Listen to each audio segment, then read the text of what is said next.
ஷூவில் லைட்லாம் போட்டுட்டு எங்கே போகிறோன்னா, இருங்க இந்த அரிசி மூட்டையை தூக்கி அங்கே வச்சுட்டு வரேன்.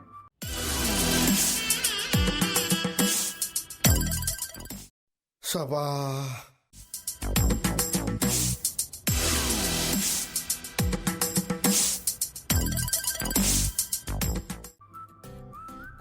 எங்கே போகிறோம்னா ஜோய் ஆலுக்காஸ் போகிறோம். 10 days பிஃபோர் நேம் டாலர் செய்ய கொடுத்துருந்தேன், அதை தான் வாங்க போகிறோம்.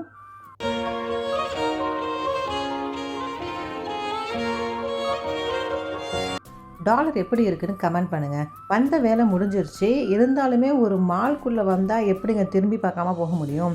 சரி, ஃப்ரெண்டோட பையனுக்கு பர்த்டே, ஸோ கிஃப்ட் வாங்கிட்டு வருவோம்னு போனோம். அங்கே இந்த டெமோ ஃப்ளைட்டை ஓட்டி பார்த்துட்டு கிஃப்ட் வாங்கிட்டு ஃப்ரீ கேம்ஸும் விளையாடிட்டு கொஞ்சம் ஷாப்பிங் பண்ணிவிட்டு கிளம்பியாச்சு.